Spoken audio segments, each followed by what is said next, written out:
예수님의 은혜와 평강이 흘러넘치는 복된 시간, 이 시간 될 줄로 믿습니다. 구원의 때가 가까울 때 해야 할 일에 대해서 함께 말씀을 나누도록 하겠습니다. 어떤 일을 하기로 결정하고 계획하고 추진할 때에 정한 날이 가까워지면 해야 할 일들이 많아지게 됩니다. 결혼을 앞둔 예비 부부는 결혼식장도 알아봐야 하고 살 집도 준비하고 살림살이도 준비해야 하고 결혼 예복과 웨딩드레스도 준비해야 하지요. 다 여러가지 준비해야 될 것들이 많이 있습니다. 이 세상에서 준비하지 않고도 되어지는 일은 없습니다. 무엇을 하든지 다 준비를 해야 합니다. 우리가 구원받음에 있어서도 준비해야 한다는 것을 알 수가 있습니다. 우리에게는 구원의 때가 가까워지고 있습니다. 나는 구원의 때가 가까워지고 있는 이때에 무엇을 하고 있습니까? 주 그리스도 예수님으로 옷 입고 현재적 경건의 삶, 죄와 싸워 이기는 승리의 삶을 사시는 은혜가 우리 모두에게 있기를 원합니다. 구원의 때는 그리스도 예수님의 재림의 때를 말하고 있습니다. 구원의 때가 가까울 때 우리는 무엇을 해야 할까요? 구원의 때가 가까울 때에 해야 할 일에 대해서 함께 말씀을 나누도록 하겠습니다. 구원의 때가 가까울 때 해야 할 일은 어둠의 이를 벗고 빛의 갑옷을 입자라고 말씀하십니다. 12절에 밤이 깊고 낮이 가까웠으니 그러므로 우리가 어둠의 이를 벗고 빛의 갑옷을 입자라고 말씀합니다. 어둠의 이를 벗고 빛의 갑옷을 입자라고 하는 것은 죄와 싸워 이기고 경건의 삶을 살아야 할 것을 말씀하고 있습니다. 우리 모두가 죄와 싸워 이기는 삶이 되고 경건의 삶을 사는 복된 삶이 될 수 있기를 원합니다. 다 같이 합시다. 구원의 때가 가까울 때 해야 할 일은 죄와 싸워 이기고 경건의 삶을 살아야 합니다. 우리는 어쩔 수 없이 죄와 싸워야 됩니다. 왜냐하면 마귀가 우리를 계속 공격하기 때문에 죄와 싸워야 하고 마귀와 싸워야 합니다. 나의 의지와는 상관이 있을까요? 없을까요? 나의 의지와 상관없어요. 내가 싸울 생각이 하나도 없더라도 싸워야만 해요. 왜요? 마귀가 날 공격해 오기 때문이고 죄의 공격이 날마다 있기 때문입니다. 그래서 우리는 어둠의 일을 벗어야 한다. 즉 죄와 싸워 이겨야 한다는 것이고요. 빛의 갑옷을 입어야 한다라고 하는 것은 현재적인 경건의 삶을 살아야 한다라는 뜻입니다. 우리 모두가 매일매일이 승리의 삶, 기쁨의 삶, 감사가 넘치고 감격이 넘치는 삶이 되시기를 원합니다.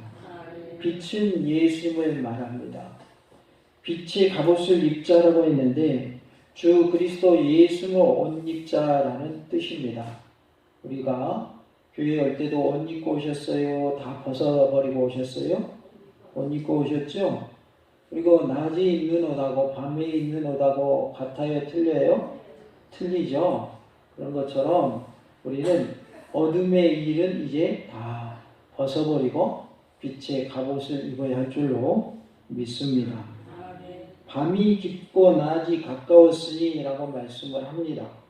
깊고라는 말은 밤이 많이 지났다라는 의미도 있지만 이미 밤이 지났다라는 의미가 더 많습니다. 그래서 밤이 깊고 이 말은 밤이 이미 뭐 했다는 거예요? 지났다 그 말이에요. 그리고 가까웠으니 라는 말은 이미 와 있다라는 뜻으로서 이미 낮이 와 있다라는 거예요. 그러니까 밤이 깊고 낮이 가까웠다 그 말은 이미 밤은 지나갔고 이미 낮이 왔다, 그런 의미를 가지고 있습니다. 그리스도 예수님께서 천국 선포를 하는 시점에서 이미 하나님 나라가 왔다라는 사실에 비춰볼 때 이러한 해석은 타당한 것이라 할 수 있겠습니다. 한편 밤이 현 세상이라면 낮은 구원이 있는 천국을 가리키고 있습니다.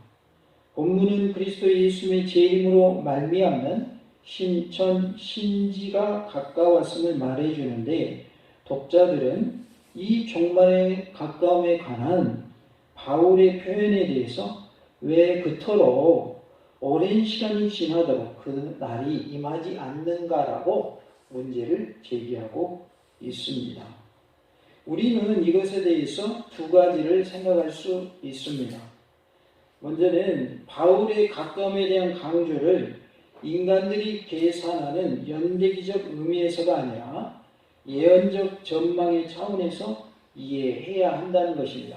우리가 쓰는 하루 몇 시간입니까? 24시간. 이런 개념에서 이해하지 말고 예언적 전망의 차원에서 이해하자라는 것입니다. 이것은 마치 베드로가 주님께는 1000년이 얼마 같다고 그랬어요? 하루 같고 하루가 1000년 같다, 이렇게 베드로가 표현을 했어요. 베드로서 3장 8절에 주님께는 하루가 1000년 같고 1000년이 하루 같다고 이렇게 말한 말씀을 볼 수가 있습니다. 그리고 다음으로 생각할 것은 바울의 가까움에 대한 강조가 어디로 향하고 있는지 주목해야 된다는 거예요. 그것은 어둠의 일을 벗고 빛의 갑옷을 입자라는 결론으로 향하고 있습니다. 그래서 우리는 어둠의 일을 벗고 빛의 갑옷을 입어야 한다라는 것을 말씀합니다. 이것은 현재적 경건의 삶을 촉구하는 것입니다.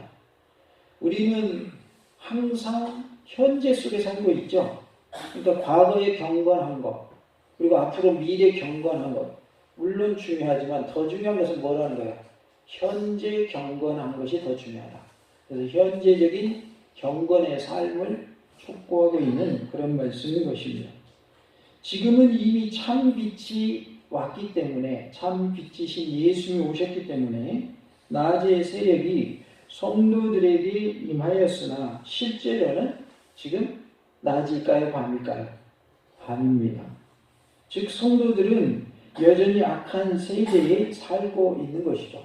그러니까 우리는 빛의 자녀인과 동시에 어두운 세상 속에서 살고 있는 동시적인 삶을 사는 모습을 볼 수가 있습니다. 우리는 예수님을 맞이함으로 빛이신 예수님을 통해서 빛의 자녀가 됐지만 세상은 여전히 뭐하기 때문에 어둡기 때문에 빛의 자녀이지만 우리에게는 빛이 임했지만 세상은 여전히 어두운 세상이다라는 것을 알 수 있습니다. 따라서 절실히 요청되는 것은 죄의 세력에 대한 전투적인 삶인 것입니다. 전투하면 누가 생각나세요? 군인들이 생각나시죠? 군인은 왜 있어요? 전쟁 터지면 싸우려고, 그래서 군인이 있는 겁니다. 나라를 지키는 군인이 있기 때문에 우리가 이렇게 편안하게 살고 있는 것이죠. 우리의 젊은이들이, 젊은 청년들이 지금 뭐하고 있어요? 나라를 지키고 있습니다. 그런데 우리의 삶에 있어서 절실히 요청되는 것은 곧 죄와의 싸움이 전투적이어야 한다는 거예요. 왜냐하면 죄와의 싸움을 피할 수가 없기 때문에 전투적인 자세로 죄와 싸워 이기시는 그러한 은혜가 있기를 원합니다. 다 같이 봅시다. 죄와 싸워 이깁시다. 네, 죄와 싸워 반드시 이기시기 바랍니다. 히브리서 12장 4절에 너희가 죄와 싸우되 아직 피 흘리기까지는 대항하지 아니하고 라고 말씀을 하고 있어요. 우리가 피 흘리기까지 죄와 싸워 이기는 은혜가 있기를 원합니다. 12절에 그러므로 우리가 어둠의 일을 벗고 빛의 갑옷을 입자라고 했는데요. 바울은 낮과 밤에 다른 옷을 입는 것에 착안하여서 지금 벗어버려야 할 것과 새로 입어야 할 것을 말하고 있습니다. 본문은 어둠으로 상징되는 죄, 곧 사탄의 일과 빛으로 상징되는 하나님의 일의 대비로 볼 수가 있습니다. 어둠을 악한 세력으로 빛을 선한 세력으로 대비시키는 것은 당시에 일반화되어 있었기 때문에 독자들은 이것의 의미를 잘 이해할 수 있었을 것입니다. 바울은 전쟁 용사의 무장에 대해서 에베소서 6장 13절부터 17절까지 기록을 한 바가 있는데 본 구절의 갑옷도 성도의 전투적인 삶을 잘 보여주고 있습니다. 갑옷은 뭐 할 때 입는 옷이에요? 네, 싸울 때, 전투할 때 입는 옷이 갑옷이에요. 군인들은 항상 뭐 입고 있어요? 전투복을 입고 있어요. 군인들이 입는 옷은 전투복이라고 해요.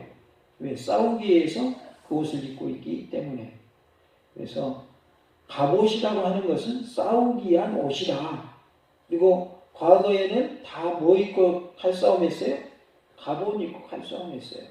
지금이야 전투복 입고 하지만 과거에는 다 갑옷 입었고 일반 병사들이 입는 갑옷하고 장군이 입는 갑옷하고 같아요? 틀려요? 질이 다르죠?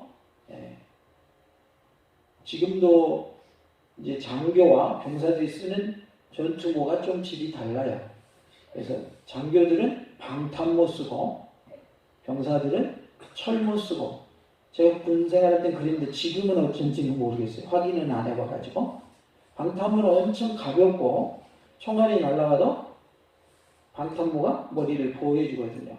근데 철모도 물론 지켜주긴 하겠지만 방탄모가 더 단단하거든요. 그래서 이제 질이 좀 다르죠. 그러니까 과거에도 장수가 입은 갑옷하고 일반 병사들이 입은 갑옷하고 질이 달랐겠죠. 이렇게 이제 성도는 전투적인 삶을 살아야 합니다. 성도들은 비록 어둠의 세상과 접하며 살지만 성도의 실체는 낮의 자녀인 것입니다. 우리가 어두운 세상 속에서 살고 있지만 우리의 실체는 낮의 자녀다 그 말이에요. 빛의 자녀다. 하나님의 자녀다 그 말이에요. 그러니까 세상 속에 살고 있지만 세상과 어떤 삶을 살아야 될까요? 구별된 삶을 살아야 되는 거예요. 그것을 우리는 뭐라고 표현하죠? 구별된 삶, 거룩한 삶이라고 말합니다. 세상 속에 살고 있지만 우리는 구별되게 살아야 돼요. 거룩하게 살아야 된다라고 말씀을 합니다. 하나님께서 나는 거룩하니 너희도 뭐 하라고 그랬어요? 거룩할지니라 이렇게 말씀을 하고 있어요. 그러니까 하나님의 자녀, 우리는 하나님의 자녀이기 때문에 하나님의 자녀는 하나님의 모습을 닮아가야 되는 것이다 라는 것을 말씀하고 있는 거죠. 그래서 내가 거룩하니까 너희도 거룩해야 된다라고 하나님이 말씀하고 있습니다. 그러므로 하나님 나라의 백성으로서 합당한 삶을 살기 위해서는 싸움이 따라오는 것은 필연적이다라는 거예요. 여기서의 싸움은 육적인 치고받고 싸우는 싸움을 말하는 것이 아닌 것을 아시죠? 마귀의 싸움이고 죄와의 싸움을 말하고 있습니다. 하지만 성도의 싸움은 승리가 보장된 것이므로 주님의 강림으로 즉 예수님의 재림으로 드러난 영광과 변화될 삶을 기대하면서 살아가는 것입니다. 주님이 다시 오실 때 우리는 예수님의 그 영광을 우리도 입게 됩니다. 고린도후서 3장 18절에 우리가 다 수건을 벗은 얼굴로 거울을 보는 것 같이 주의 영광을 보매 그와 같은 형상으로 변화하여 영광에서 영광에 이르니 곧 주의 영으로 말미암음이라 라고 말씀을 하고 있어요. 그러니까 예수님의 영광이 임하는데 그 영광에 우리도 뭐 하는 거예요? 동참하게 된다라는 거죠. 고린도후서 4장 14절에 주 예수를 다시 살리시니가 예수와 함께 우리도 다시 살리사 너희와 함께 그 앞에 서게 하실 줄을 아노라 라고 말씀을 합니다. 예수는 부활의 첫 열매가 되어 주셨고 예수님처럼 우리도 뭐 한다는 거예요? 부활한다는 것이죠. 우리는 한 번 태어나면 한 번 뭐 하게 돼 있어요? 죽게 되어 있어요. 그런데 나중 주님이 다시 오시는 재림의 때에는 다 뭐 한다는 거예요? 다 다시 살아난다는 거예요. 그러면 예수님 믿은 사람들만 부활할 거예요? 안 믿은 사람들도 부활할까요? 믿는 사람만 부활하는 게 아니라 안 믿는 사람들도 부활합니다. 부활의 질이 달라요. 믿는 사람들의 부활은 생명의 부활이라고 해요. 천국에 영원히 들어가서 살기 위한 부활인 거예요. 지금 당장 우리가 죽으면 영혼만 하나님 품에 안기죠. 예수의 재림 때는 다시금 영혼과 우리의 육이 하나가 돼서 천국에 들어가는 거예요.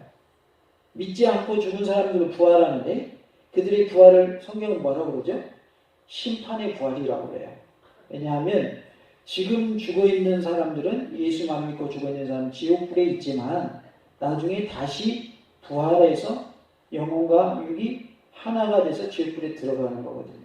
그러니까 그들의 부활은 심판의 부활인 거예요. 우리가 부활하는 것은 생명의 부활이고 그래서 차원이 같아야 달라요? 다른 거예요.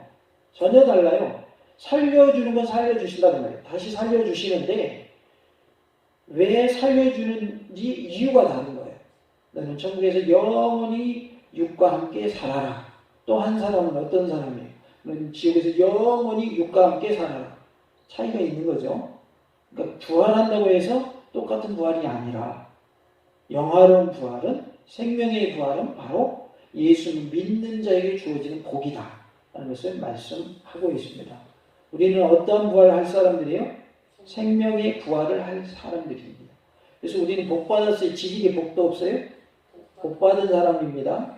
예수 믿고 있으면서 나는 지식에 복도 없어서 몸이 아파 죽겠어 그러지 마시기 바랍니다.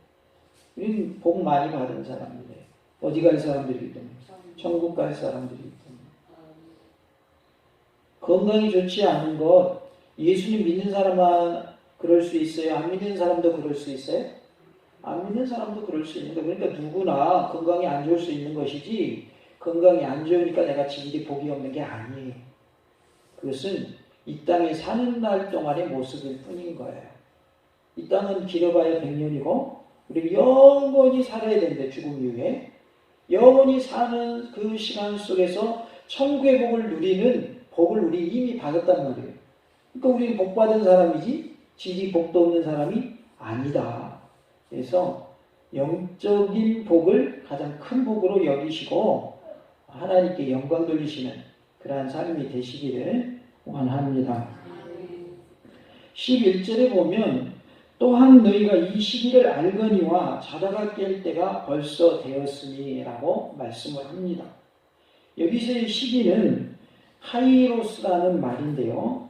연대기적으로 흐르는 시간, 즉 크로노스가 아니라 계절과 같은 어떤 특성을 가진 개념의 시간이다 라는 것을 알 수가 있습니다. 카이로스라고 하는 시간은 하나님의 시간을 말하는 것이고 크로노스라고 하는 시간은 우리 인간들이 쓰는 시간을 말하는 거예요. 연대기적 시간. 지금은 2000 몇 년일까요? 2021년이죠. 이것은 우리는 연대기적 시간이라고 말하는 거예요. 그래서 원어로는 크로노스의 시간입니다. 그런데 여기서 말하는 시기는 뭐라는 거예요? 하나님의 때를 말하는 카이로스의 시기, 카이로스의 시간을 말하고 있습니다. 이 시기는 그 시기라는 뜻으로서 그리스도 예수님의 재림을 연상시켜 주고 있습니다. 따라서 주님의 재림으로 오게 될 역사의 종말을 그 시기의 성격이나 현상 등을 통해서 깨닫는 것을 말하고 있어요. 물론 이 깨달음은 주님의 가르침, 즉 마태복음 24장에 근거하고 있습니다. 마태복음 24장은 우리는 종말장 이렇게 말을 하는데요. 거기에 보면 종말 때에 되어질 일들을 자세히 기록하고 있습니다. 그러한 일들이 벌어지면 누가 오실 때가 가까웠다. 예수님 오실 때가 가까웠다. 여기서 예수님이 오시는 것은 초림일까요? 재림을 말할까요? 재림을 말하고 있어요. 이미 예수 한 번 오셨잖아요. 그것은 초림이라고 우리가 말하죠. 다시 오시는 걸 우리가 뭐라고 그래요? 재림이라고 말합니다. 그래서 이 시기는 주는 의미에 대해서 우리가 바로 깨달아야 한다는 것을 바울이 촉구하고 있는 거예요. 이 시기가 주는 의미를 바로 알고 깨달아라 라는 뜻인 것이죠. 이제 우리의 구원이라고 말하고 있어요. 이는 이제 우리의 구원이라고 11절 계속해서 말씀이 나오는데, 구원은 현재 고난으로부터의 탈피 또는 점진적인 구원의 과정에 참여함이 아니라 종말론적이고 최종적인 완성으로서의 구원을 말하고 있습니다. 따라서 이것은 주님의 강림의 때에 일어날, 주님의 재림의 때에 일어날 미래적 구원의 정점이 더 가까워지고 있다라는 것을 말해주고 있어요. 예수님이 천국이 가까이 왔다라고 외치실 때가 2000년 전이란 말이에요. 그러면 이미 이제 2000년 지났잖아요. 그러면 재림의 시기가 예수님이 외쳤던 그 시기보다 언제가 더 이제 재림 때가 가까운 거예요? 지금이 더 가까운 거죠. 이제 주님이 오실 날이 더 가까워왔다는 것을 알 수가 있어요. 처음 믿을 때보다라고 표현을 했는데요. 믿기 시작했을 때라고 봐도 무방하지만 혹자는 이것을 세례와 관련시켜서 세례 받은 때로 보기도 합니다. 적어도 초대교회에 있어서 믿음을 갖는 것과 세례를 받는 것은 불가분의 관계에 있었기 때문에 처음 믿을 때와 세례 받을 때 둘 다 이렇게 보는 것도 무방하겠습니다. 우리가 예수를 믿게 되면 이제 세례를 받게 되는데, 성실하게 6개월 이상 출석하신 분들은 뭘 받게 되고요? 학습을 받게 되고, 학습을 받은 후에 6개월 이상 성실하게 교회 출석하면 또 뭘 받게 돼요? 세례를 받게 되잖아요. 그러니까 나는 예수를 믿습니다. 나는 예수를 믿기 때문에 천국 갑니다 라는 표로 뭘 받는 거예요? 세례를 받는 거예요. 그냥 물로 머리에 끼얹는 그 행위 자체가 중요한 게 아니라 그 세례의 의미가 중요한 거예요. 의미가. 우리가 결혼식하고 사는 거하고 그냥 사는 거하고 의미가 같아요, 달라요? 다르잖아요. 결혼식하는 그 행위 자체가 중요한 게 아니라 결혼식이라고 하는 그 상징하는 의미가 대단한 거예요. 그래서 사람들이 결혼 예식을 하는 거예요. 그렇죠? 그냥 사는 게 아니고. 그리고 이제 다른 저희 교회 같은 경우는 제가 여기 와가지고 뭐 했어요? 목사 임식을 했죠. 예. 그냥 그 식 자체가 중요한 게 아니라 이 식을 함으로 인해서 이제 당신은 몽탄 중앙교회 이임 목사입니다. 앞으로 이 교회를 잘 이끌어 가십시오라는 그런 의미가 있는 그런 예식인 거죠.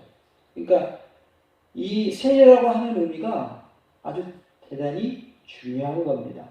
그냥 장난스럽게 그냥 물 손에다 딱 찍어 머리에 딱 끼얹는다, 그게 세례가 아니다 그 말이죠.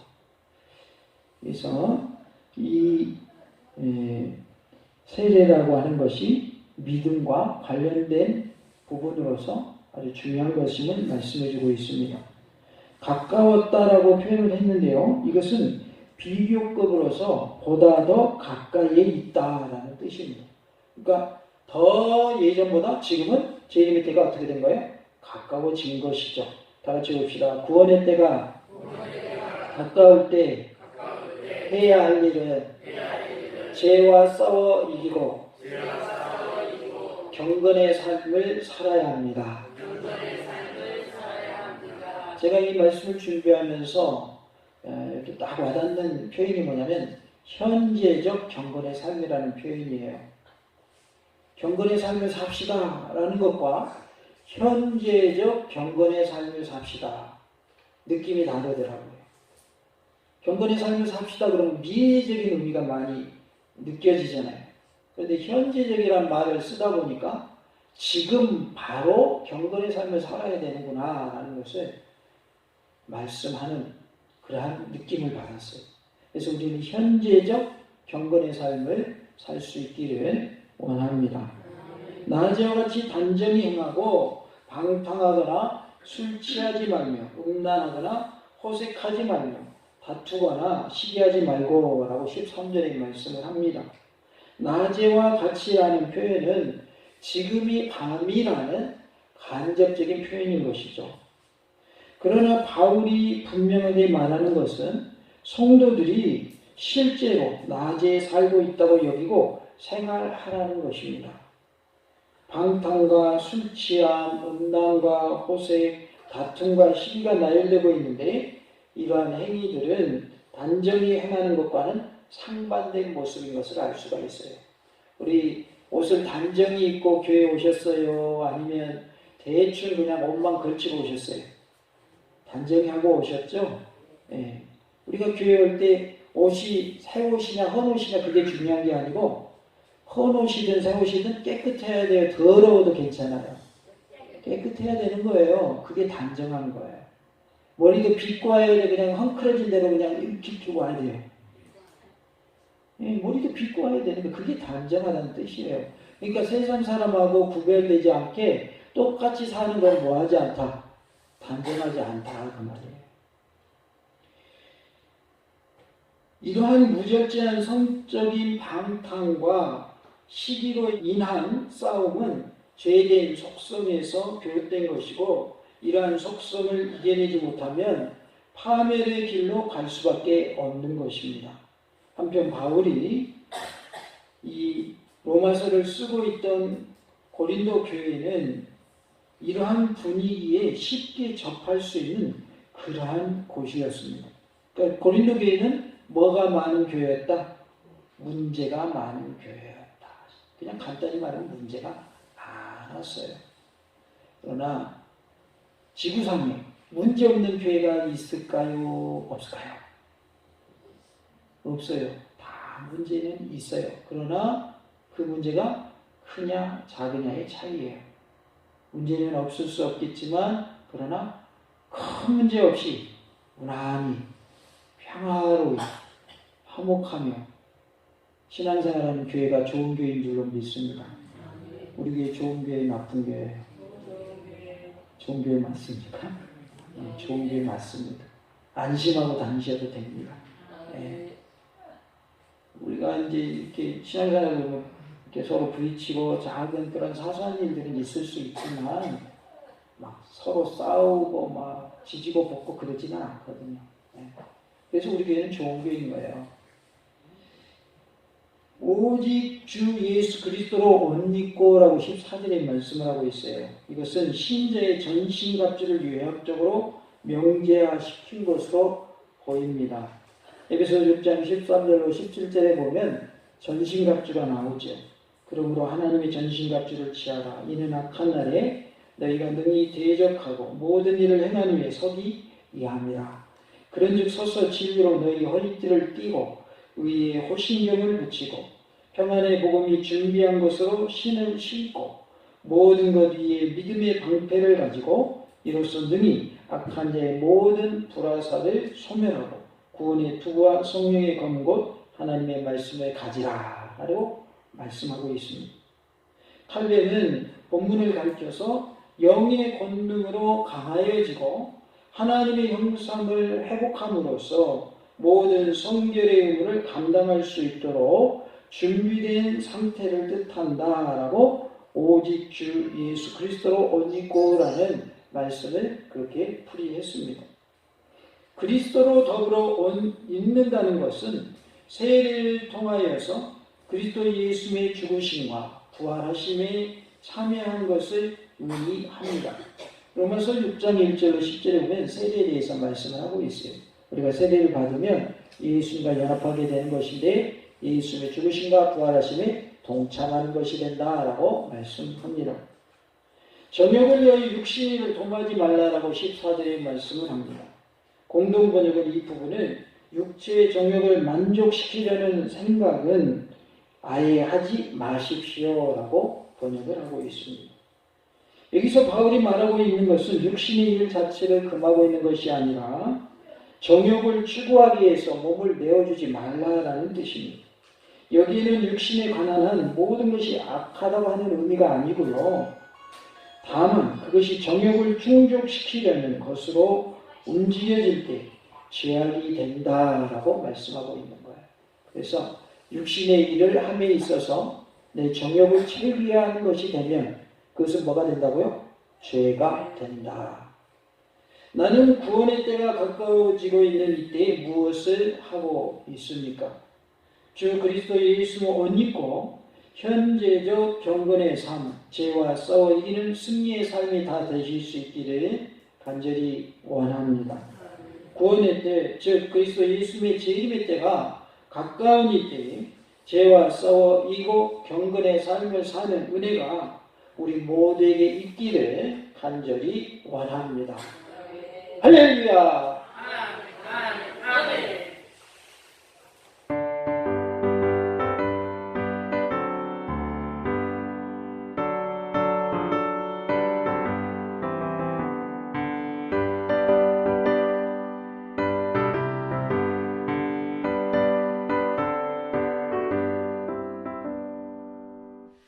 빛이 사